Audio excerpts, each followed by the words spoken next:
There is a rhythm to life. A rhythm to death. And then, there is the rhythm that blurs the line. In a forgotten village, a drum was buried for a reason. It was not an instrument of celebration, but a prison of skin and wood, holding back the furious dead. But when a greedy man unearths it, he doesn't see a curse. He sees an army. For every beat of the Ngoma ya Wazimu, the drum of mad ancestors, summons a spirit. But these are not gentle guides. They are the betrayed, the murdered, the unjustly slain. And their vengeance is a song that never ends.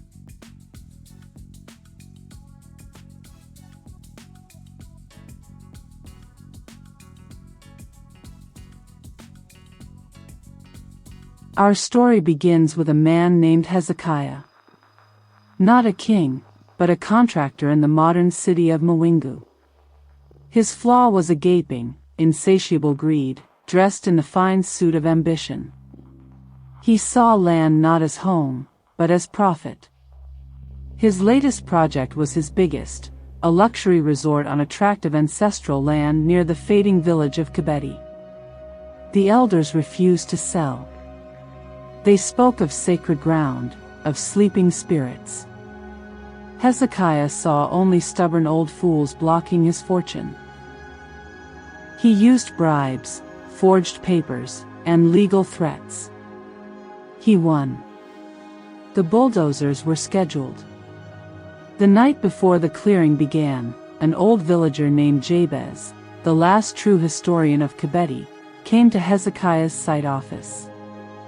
His eyes were milky with age, but sharp with warning. "The land you dig is not just earth," Jabez whispered, his voice like dry reeds. "It is a blanket over a terrible past. A war between clans. A massacre. The victors, our ancestors, did not just bury the dead. They bound their raging spirits into the earth using a priest's drum. The Ngoma ya Wazimu. To beat it is to rip open that burial shroud. Leave it be." Hezekiah laughed, a cold, sharp sound. "Ghost stories. Your village lost.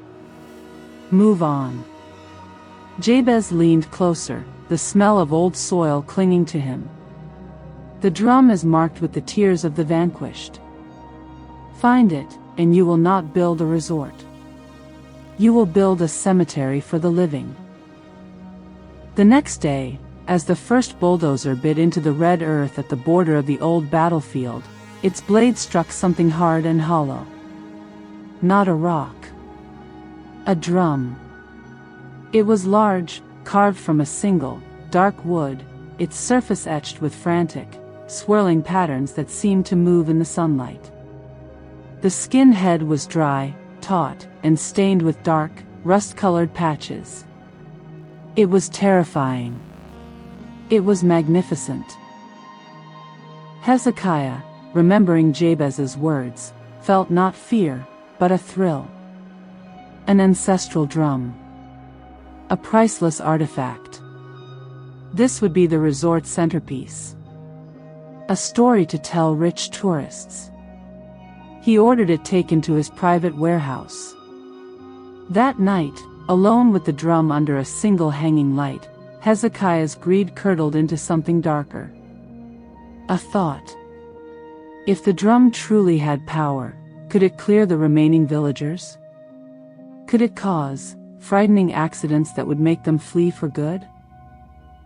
He raised a hand, and with a smug smile, brought it down. Boom. The sound was not loud, but it was deep. It vibrated in his teeth, in his bones. The light flickered. The air grew cold. And in the corner of the warehouse, a shape coalesced. A man, but not solid. A figure of mist and shadow, wearing the tattered remains of ancient war regalia. Its eyes were empty pits, but they were fixed on Hezekiah with a hatred so pure it chilled the blood. It spoke, its voice the sound of grinding stones. "Who wakes me?" Hezekiah stumbled back, his bravado shattered. The spirit took a step forward, its form becoming more solid with each passing second. In a panic, Hezekiah did the only thing he could think of. He slammed his hand on the drum again. Boom. The first spirit flinched, its form distorting. But from another corner, a second wraith appeared, this one bearing the marks of spear wounds. Hezekiah beat the drum in a frantic rhythm. Boom. Boom boom. With each beat, another spirit materialized. Soon, there were 5, then 10. They filled the warehouse, a silent, seething council of the dead. They did not attack him. They just stared. Waiting.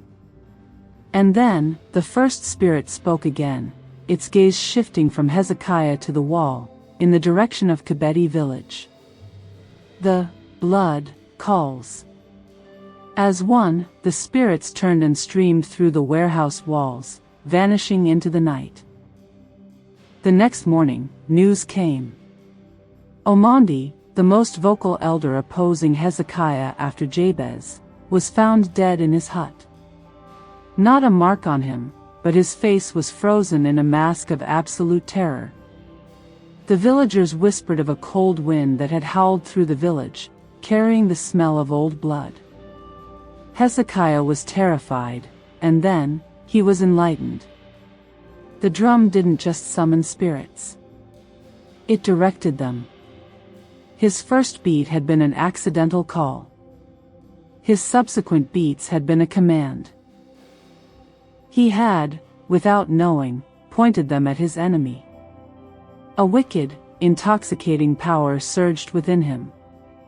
He went back to the drum. This time, he beat a slow, deliberate rhythm, picturing the face of another stubborn villager, a woman named Naomi who led the protests. Boom. Boom. Boom. That night, Naomi's family reported she had vanished from her locked home. She was found a day later, wandering in the old battlefield, her mind shattered, babbling about the forgotten ones. The village was now paralyzed with fear. Hezekiah's remaining opposition melted away. His construction resumed, faster than ever. The drum was his ultimate tool. He was not a man. He was a conductor of ghosts. But the Ngoma Wazimu was not a tool. It was a covenant. And it demanded balance. The first sign was the echo. Hours after Hezekiah would beat the drum, he would hear the ghost of its sound in his quiet penthouse. Boom. A faint thud in the pipes. Boom. A vibration in his chest as he tried to sleep.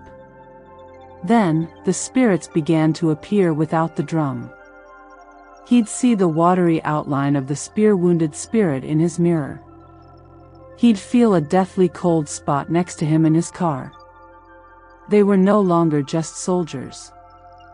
They were becoming attendants. Jabez found him again, this time at the construction site. The old man looked broken. "You have opened the gate, but you are not the gatekeeper. The drumbeat is a prayer to them. And with every prayer, their tether to you strengthens. They feed on your malice.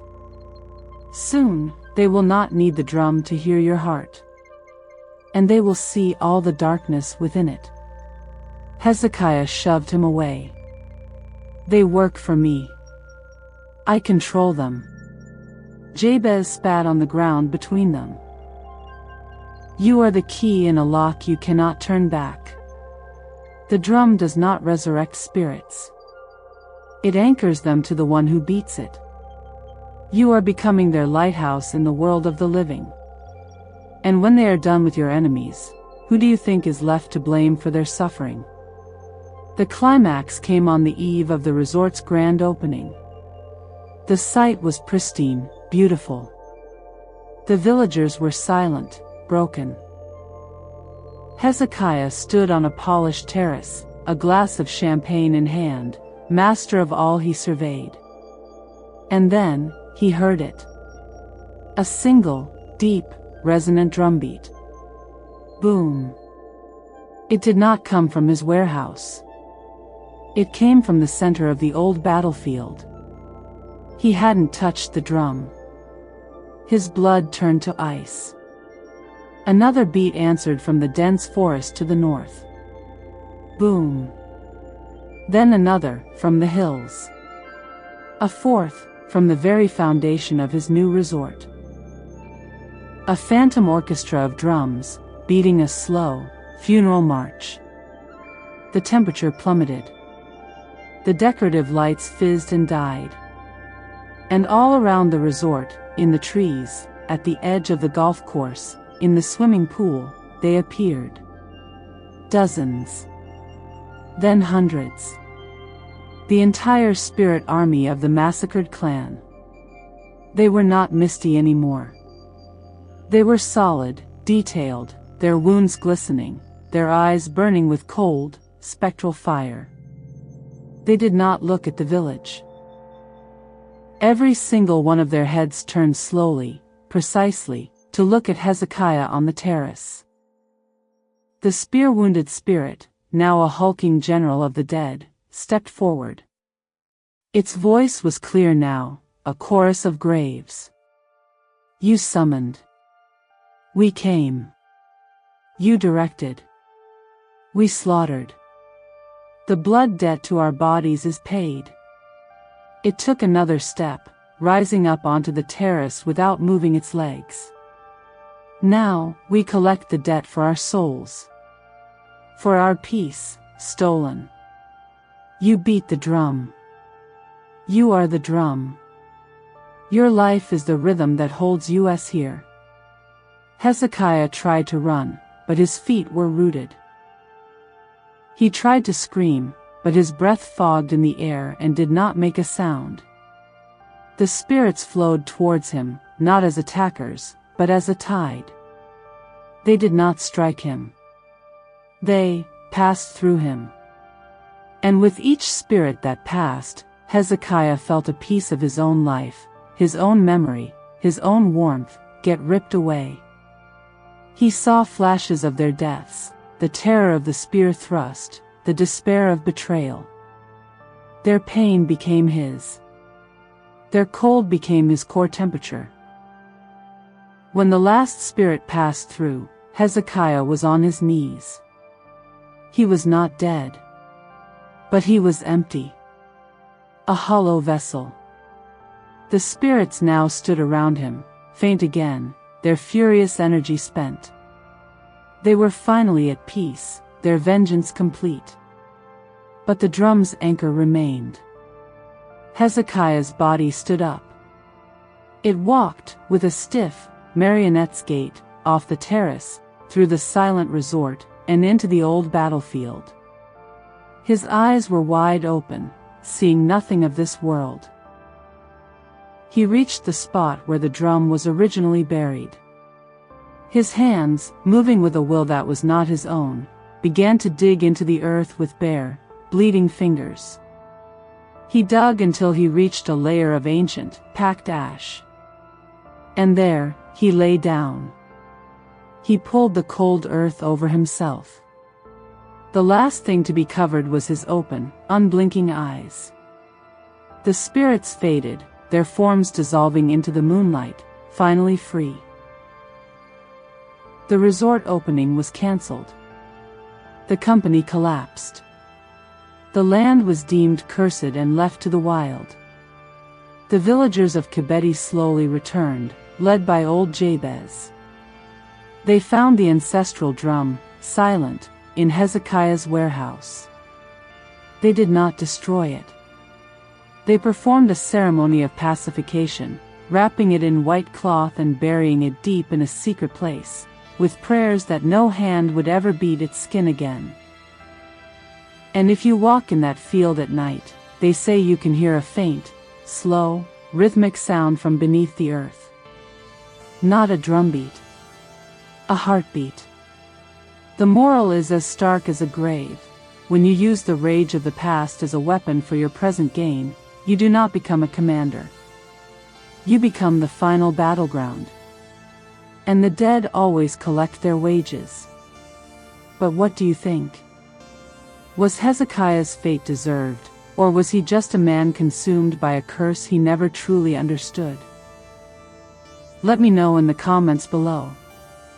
Subscribe to Safari of Tales and hit the bell icon for more stories where the past never sleeps, it only waits. Until next time, listen carefully to the silence. You never know what's waiting for a rhythm.